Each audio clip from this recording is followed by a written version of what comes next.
Hello, myself Preeti Sushil. So today I am going to explain you the equations of normal to parabola. Equations of tangent I have already told in my previous videos. So today I am going to explain you equations of normal. So first is point form. See what first you have to understand what is normal. Normal means it is a line which is perpendicular to tangent, which makes 90 degree with the tangent. Okay. So first is point form. So you have to consider a point. Then what you have to do, see the equations of parabola is given y square is equal to 4ax. Okay, so जो हम इसको एक बार differentiate करते हैं तो हमें क्या मिलता है, स्लोप ऑफ टेंजेंट मिलता है. dy by d x is equal to m and it is also known as the slope of tangent. तो मैंने वही किया, मैंने एक बार डिफ्रेंशिएट किया है. ठीक है, 2y dy by d x is equal to 4a. फिर dy बाई डी एक्स की वैल्यू क्या आई है, 2a बाई वाई. तो this 2a by y is equal to slope of tangent. ठीक है, देयरफॉर स्लोप ऑफ नॉर्मल क्या हो जाएगी, m1 into m2 is equal to -1. ये रिलेशन होता है slope of tangent into normal में.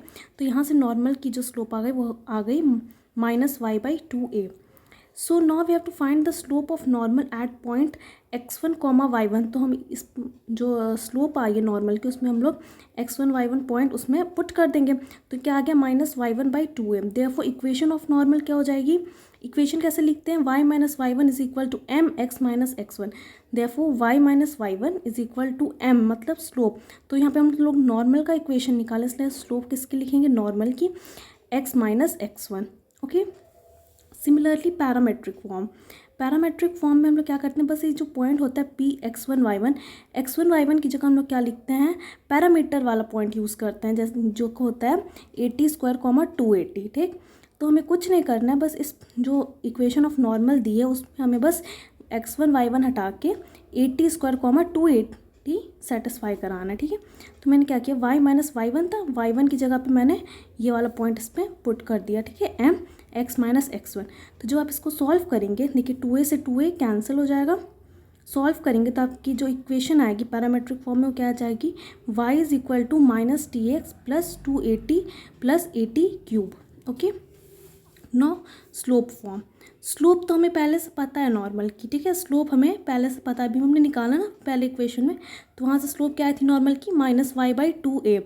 ठीक है, अब हम इसमें क्या करेंगे कि पैरामेट्रिक जो कोऑर्डिनेट है इसको हम लोग इसमें सेटिस्फाई करेंगे. क्यों कराएंगे, क्योंकि हमें पैरामीटर और स्लोप मतलब m में हमें रिलेशन निकालना है. ओके, तो हम ये वाला पॉइंट इसमें सेटिस्फाई कराएंगे. ठीक है, तो क्या आ जाएगा, t is equal to -m. ये रिलेशन है, this is the relation between parameter t and slope of the normal. ठीक, तो अब हमें कुछ नहीं करना है, पैरामीटर में पैरामेट्रिक फॉर्म में हमें स्लोप पता है नॉर्मल की क्या है, y is equal to -tx plus 280 plus 80 cube. अब हमें ये रिलेशन मिल गया है पैरामीटर और स्लोप ऑफ नॉर्मल के बीच में. तो अब हम यहाँ पे t को -m से रिप्लेस कर देंगे. तो क्या हो जाएगा, y is equal to mx minus 2am minus am cube. So ये सिंपल अंडरस्टैंडिंग थी for the equation of normal, जिसे आपको रटना नहीं पड़ेगा, आप समझ के भी, अगर आपको याद नहीं है तो आप वहीं पे डिराइव भी कर सकते हैं. इस पर मैं क्वेश्चंस अपने आने वाले वीडियोज़ में बताऊँगी. Thank you so much, keep watching and do not forget to subscribe.